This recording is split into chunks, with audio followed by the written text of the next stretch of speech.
I can't tell you everything I know because I'm not supposed to share the fact that I know it.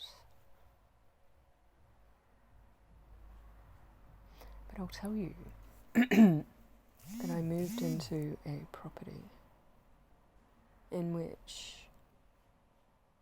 I was immediately assaulted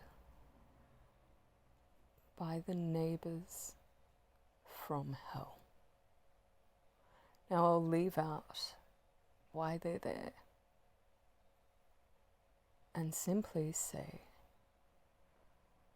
that it was the most audacious behaviour of degeneracy within the scope of their brackets that I have ever seen.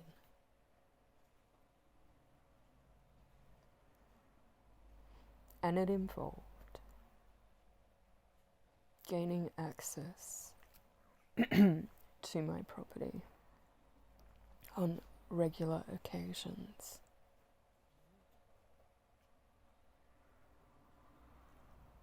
In a very horrific,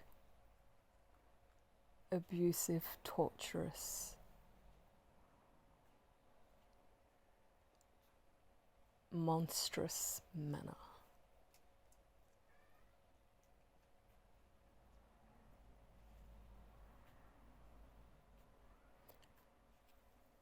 And when I became aware of that occurring, I started to throw around. So what I did,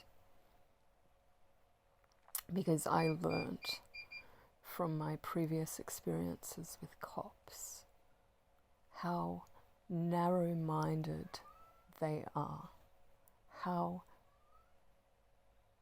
fucking stuck in the 70s male genre they are. All of them. How fucking atrocious they are by way of simple, decent respect.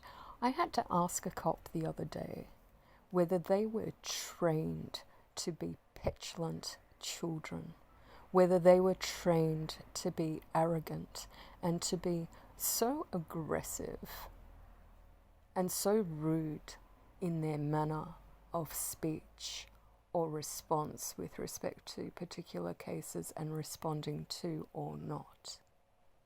And whether that was because perhaps they felt if they gave an inch, everyone would take a mile. Is that why?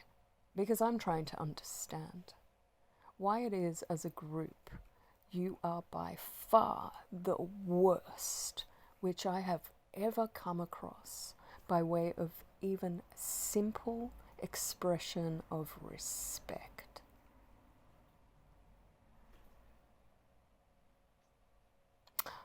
Off on a tangent. What is it about this? Look, I have to keep my mouth shut about a lot of stuff.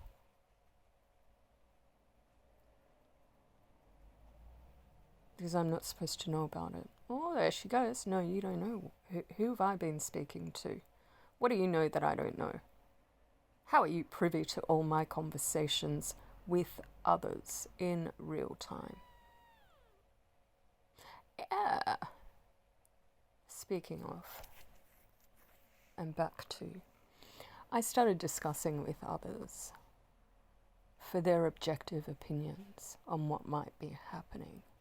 Without, and given my training, I think I have some insight into how to approach this without steering the way for them to derive any conclusions from what I was saying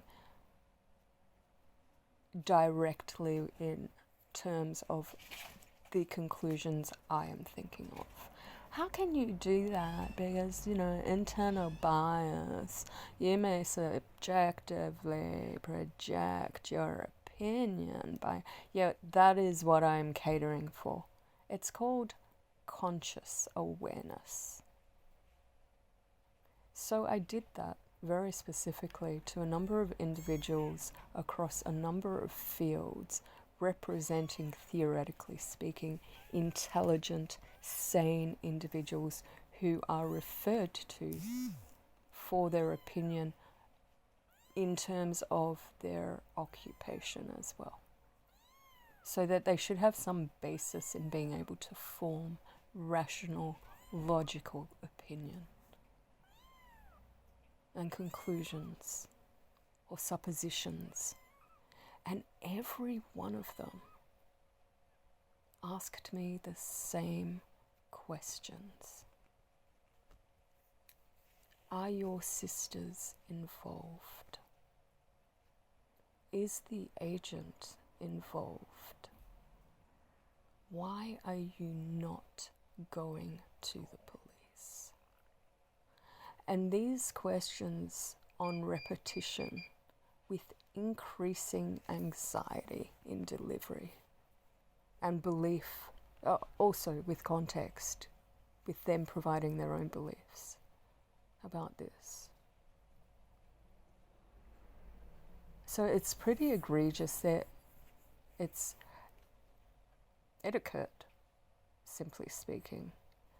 And yet, because of why they're there, they have this contrived delusional view that somehow the self-professed recluse misanthrope who categorically decided to exist secluded from those who antagonize her by their very existence, must be desperate for anything, even though she has never once indicated, okay, we're going off topic because then it supposes something, which is they don't know, just that all of the suppositions aside, the actions continue to be as though somehow I am going to gloss over what they have done. It is the purest form of brainless that can be, yet not which I have ever seen,